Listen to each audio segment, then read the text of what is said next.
In today's video, I'm going to be talking about The Last Man and McDonald's. Well, I'm going to use McDonald's as an example of this, but ultimately it will be a conversation about the Nietzschean last man, or what is mimetically understood as the consumer within our nihilistic society of consumption. And what I will be doing with this is putting a Freudian and Jungian twist on it to kind of explain what this type of individual is, or what society has perpetuated for individuals to become in our modern nihilistic societies. So, part 1, despising the body. Now, what is representative of the anima? What is the anima? Well, the anima is the feminine. It's the feminine side, or the unconscious feminine within man. Now, typically, what the anima is unconscious within a man. You need to integrate the anima. And when the anima is unconscious, the individual is typically someone who is cold, rigid, and fixed. They don't move, they don't dance with their expressions through their body, fundamentally, because the anima can also be understood as what the soul is. Because in my view, I see the soul as being something of the feminine.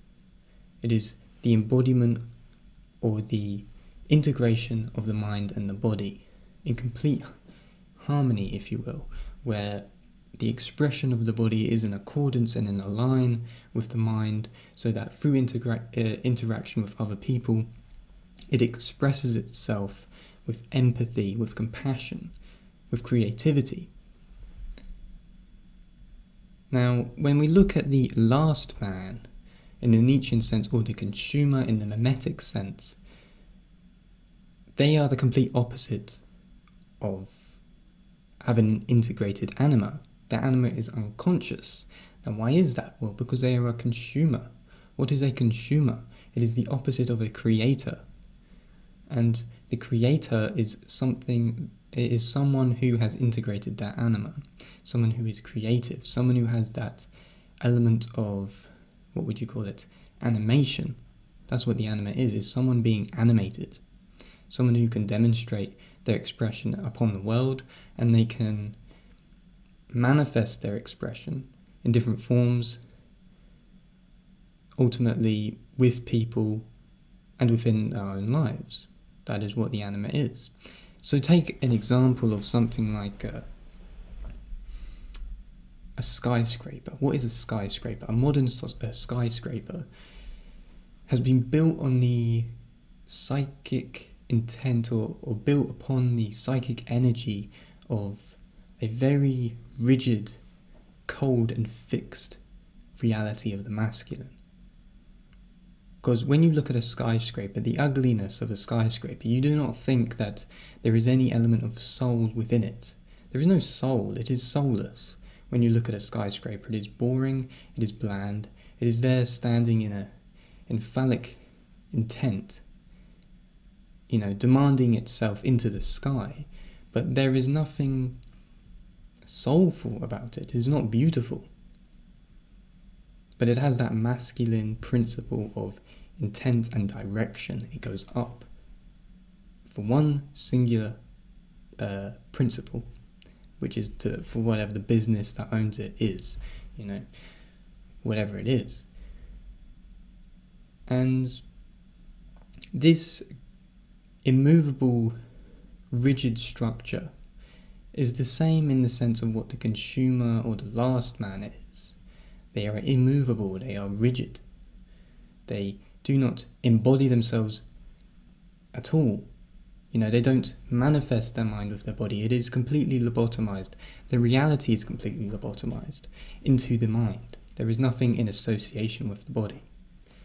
So when we think of this and we understand that the anima is not integrated and it is unconscious within the consumer or within the last man, we have to understand is what is the thing that they rely upon. Or what is the intent of their existence? Or what is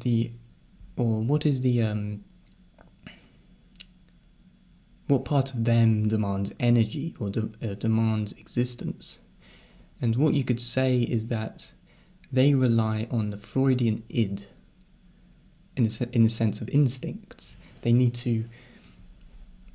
instincts need to be treated well or manifested in the sense that that is all that they exist for. There is nothing else to them or nothing else to the last man. If it is something that is existing within comfort, all it resides in and all it desires is the pleasure principle in the Freudian sense. That's all it desires. The id, manifesting the id. So when you think of the consumerist culture,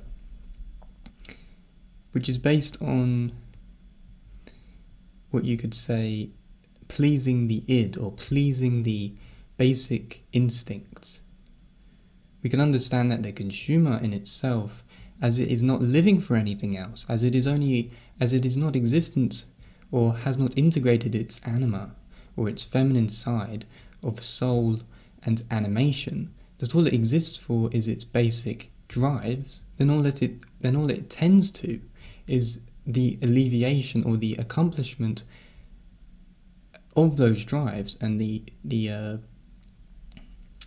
fulfillment of those drives, which would be food and sex, or that's all it would be in the most simplest manifestations. And that is what the consumerist culture gives the last man. The consumerist culture gives the food in its fast food format, if you will, through something like McDonald's. So at this point, when man is only existing, or the last man is only existing for his id drives, his basic primitive drives, he's not really, it would fundamentally be egotistical, arrogant, selfish in that sense, but for the desires and not for themselves. Because it's only the individual, the last man's only existing for the id, it is not even existing for the ego at this point. But because the ego at this point is not, it has become more centralized around the id. But of course it has its moral principles that it needs to manifest within society so that it's regulated within a system. But all the last man is trying to fulfill is the id, the desires of the id, not its true desires, because it has not understood what the last man's true desires are in the consumerist culture.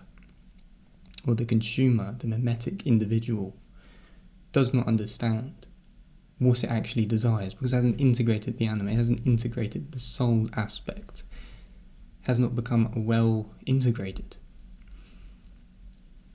And with the anima being directly associated to the integration of the body and the mind, in the sense of the soul, someone who is this egotistical, arrogant and selfish, who hasn't integrated this feminine aspect, is fundamentally missing empathy.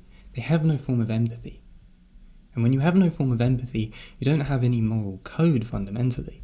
The moral code that they would manifest and exist within would be more of just something that they are told to do, but don't truly believe it or understand it. But when there is no fundamental empathy, there is no fundamental caring for any value or form of value, that is where the nihilistic aspect comes in.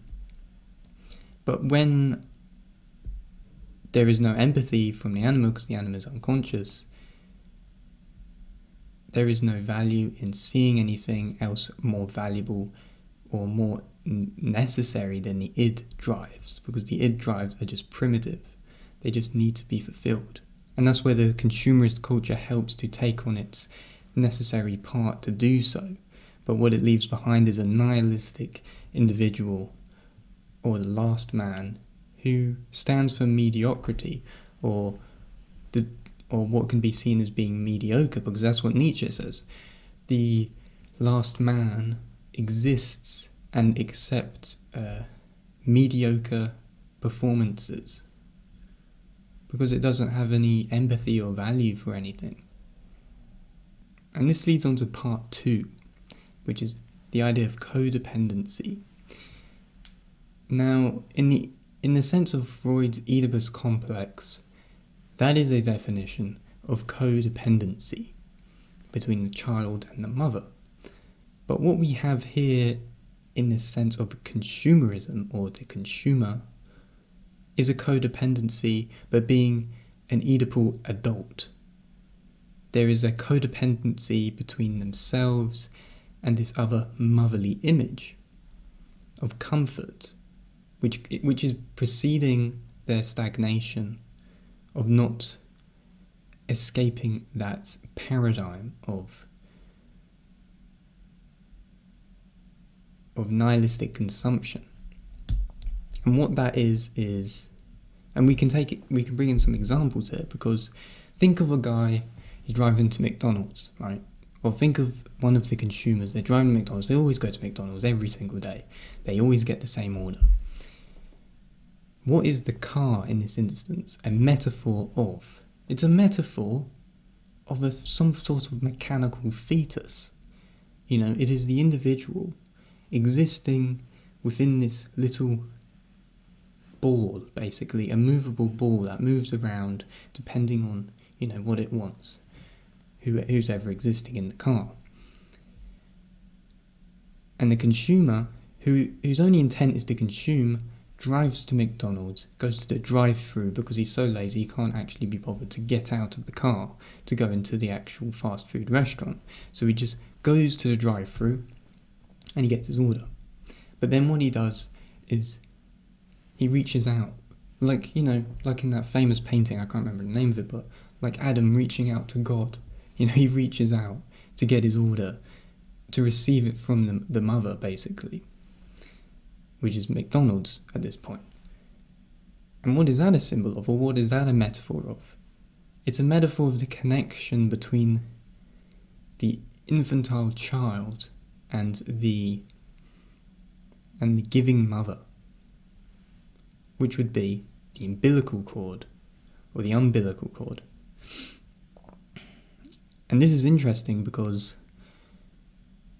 the object cathexis, in this instance for the consumer or the last man, is exactly what is the object cathexis, or where the consumer gets his libidinal energy, is exactly that of what he's reaching out for. And that is no different from the Oedipus complex that is developed from the child between the mother, where the object cathexis is towards the breast, for example. Because even think of it like this. Mythologically, McDonald's, the big M, is symbolic. It is, you know, it's a symbol of breasts. That's what it is. It's a big M. And we've also got to think of the god in the Bible. One of the gods called Mammon. And this god is fundamentally a god for money, the god of money. And again, this also links into what you are doing. You are giving and receiving. You are giving money to Mammon, or McDonald's. And you are receiving what you get for your money, which is the libidinal energy which you are existing for, in this sense, for the consumer. It is the thing which they desire and have object cathexis for. So you have all of these little strange psychic narratives that are going on within this kind of dialectic of how the consumer or the last man exists, because the last man doesn't exist to create. It's not a creative person. It's one that just exists in mediocrity and slow completion and fulfillment of the basic id drives, basically. That's all the consumer or the last man exists for. So I think that's really interesting when you think of the god Mammon, McDonald's, and you also think of the M shape as a pair of breasts, because that's what it is symbolic of. And it's simply the case that this psychologically is a narrative of the Oedipus complex, within adult humans. That's what it is, especially for people who are addicted to this, that live for it. You know, that's this strange psychic power that is manifested within these negotiations in society, between these things that people become addicted towards. And I don't know, maybe even the branding behind it has got some sort of Freudian narrative as well. Maybe, I don't know. But again, now this leads on to part 3, which would be capitalism and consumer culture. Why is something like this type of consumerist brand of McDonald's or anything like that so successful? Why is it so powerful? Why is it ingrained so much psychic energy from so many different types of individuals? Well, there's 2 reasons, I think. One, it gives fulfillment to the basic drives, which would be the id, as food. But the other reason would be because it also acts as the superego within a capitalistic structure through something like capital power. Because what gives McDonald's the pedestal of the superego, of the father figure, even with its motherly kind of devouring mother intentions and of archetypal behaviour, is because it is the top, or McDonald's is at the top of the financial hierarchy. So if it is at the top of the financial hierarchy, and all these other consumerist brands are also at the top of the financial hierarchy, they have complete power from the top to bottom on how within that culture they can manifest the desire of what they want people to do for them. So, for example, TV advertisements, the way in which they present themselves to all the people around the world, because it is a globalized corporation that intends on advertising to you psychologically with the use of illusion, fundamentally, how to grasp and gain that psychic energy from you for the sake of their own financial power and benefit. And one way they do this is through fake desperation. We often see this, when we see advertisements, it's a form of fake desperation. What they want to do through advertisements, for the sake of their financial development, they project onto you, through you watching TV or you watching the media in some sense or in some way, a false, fake desperation.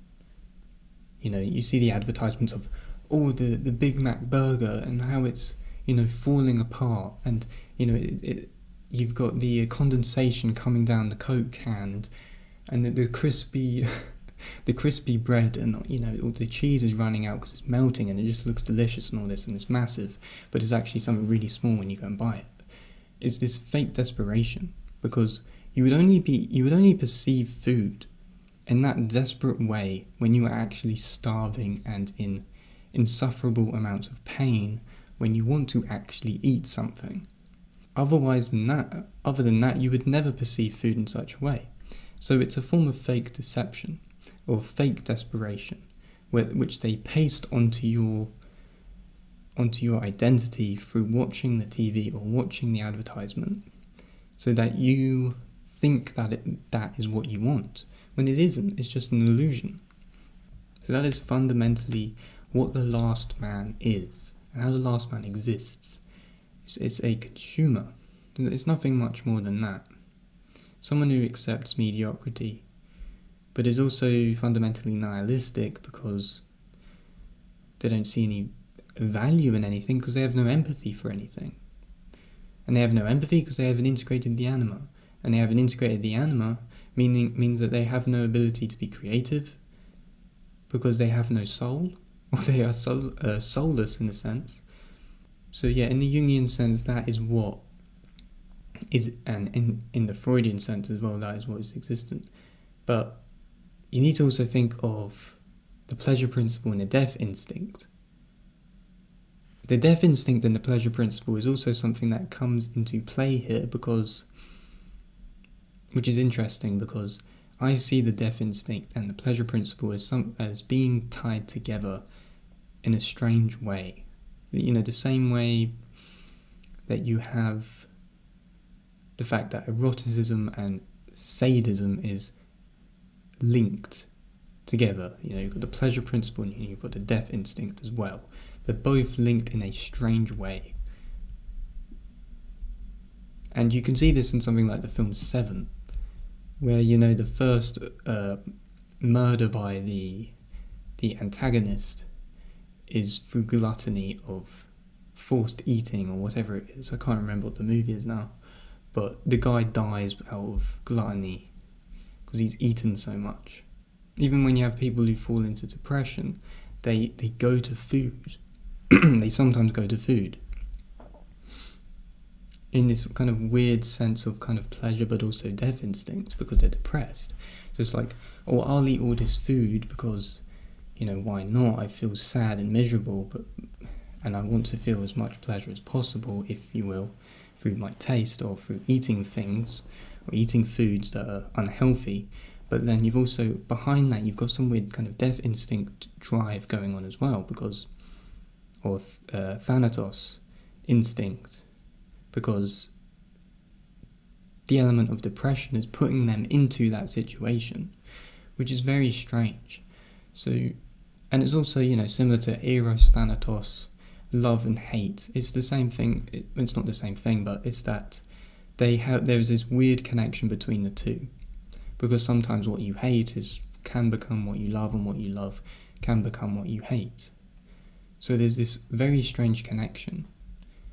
So if you enjoyed this video, make sure to give it a like, share, subscribe, go to my website, thoughtsandthinking.org, where you can sign up to my newsletter.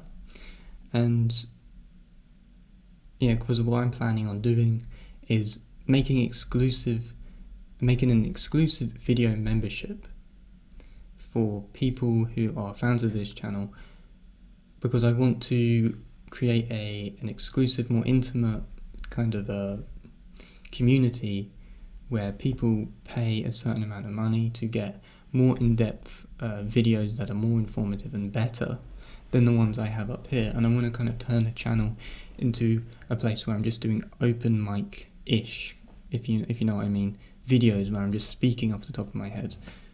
So if you enjoyed this video, do all the things I just said, and I'll speak to you in the next one.